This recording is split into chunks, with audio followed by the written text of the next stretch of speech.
بسم اللہ الرحمن الرحیم ایاک نعبد و ایاک نستعین السلام علیکم ورحمۃ اللہ وبرکاتہ۔ شوال المکرم کے 6 روزے رکھنے کی فضیلت۔ اس کے شوال کے مہینے میں 6 روزے رکھنے کی فضیلت حضرت محمد صلی اللہ علیہ وآلہ وسلم فرماتے ہیں کہ جس شخص نے رمضان کے ساتھ رمضان کے روزے رکھے اور پھر شوال کے 6 روزے رکھے تو وہ اس انسان کو پورے سال کے روزوں کا ثواب عطا کیا جائے گا۔ جس انسان نے رمضان المبارک کے مہینے کے روزے رکھے اور پھر شوال کے 6 روزے رکھے تو اس شخص کو پورے سال کے روزوں کا ثواب اللہ تعالیٰ عطا فرمائے گا۔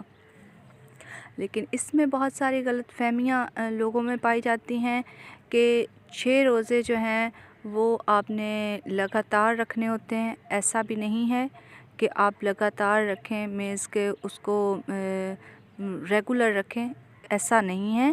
آپ کا جس ٹائم کہ 1 روزہ رکھا، 2 روزے رکھے، پھر آپ نے 2 دن نہیں رکھا، پھر طبیعت ٹھیک ہو گئی یا کوئی مسئلہ ہے تو پھر آپ رکھ سکتے ہیں۔ تو آپ اس طرح سے بھی رکھ سکتے ہیں۔ آپ ریگولر بھی 6 اگر رکھنا چاہتے ہیں تو رکھ سکتے ہیں۔ کچھ لوگوں میں یہ غلط فہمی پائی جاتی ہے کہ عید کے جیسے ہی 3 دن ختم ہوتے ہیں تو فوراً بعد سے وہ 6 روزے رکھنے ہوتے ہیں۔ ایسا بھی نہیں ہے۔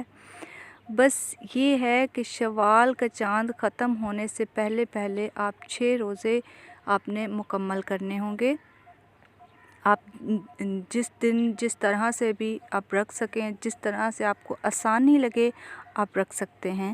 آپ صرف اتنا ہے کہ شوال کا چاند ختم ہونے سے پہلے آپ نے 6 روزے مکمل کرنے ہیں، اور ان میں کوئی پابندی نہیں کہ آپ ریگولر رکھیں یا پھر آپ دن چھوڑ کے رکھیں یا عید سے فوراً بعد رکھیں، ایسا بالکل بھی نہیں ہے۔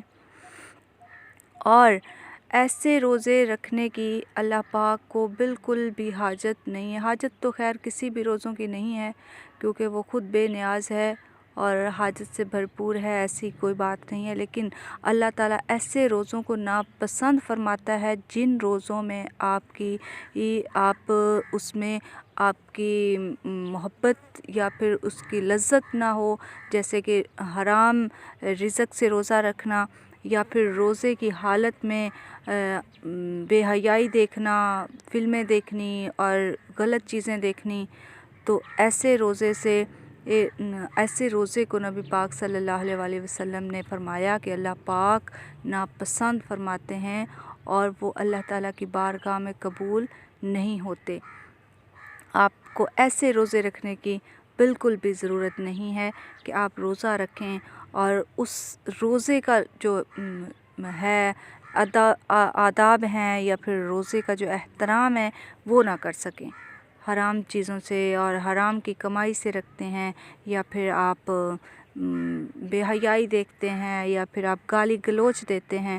اللہ تعالیٰ کی رضا کے لیے اگر آپ نے رکھنے ہیں تو خضوع اور خشوع کے ساتھ رکھیں اور محبت اور پورے احترام کے ساتھ رکھیں، تو انشاءاللہ جو نبی پاک صلی اللہ علیہ وآلہ وسلم نے فرمایا ہے کہ اللہ تعالیٰ رمضان کے روزوں کے ساتھ 6 روزے جو رکھے گا تو وہ اللہ تعالیٰ ان کو پورے سال کا ثواب عطا فرمائے گا انشاءاللہ۔ اگر آپ اللہ تعالیٰ کی رضا کے لیے اور اللہ تعالیٰ کو راضی کرنے کے لیے رکھیں گے اور خوشنودی کے ساتھ رکھیں گے اور اللہ تعالیٰ کی خوشنودی کے لیے رکھیں گے تو انشاءاللہ اللہ پاک آپ کو پورے سال کے روزوں کا ثواب عطا فرمائے گا انشاءاللہ۔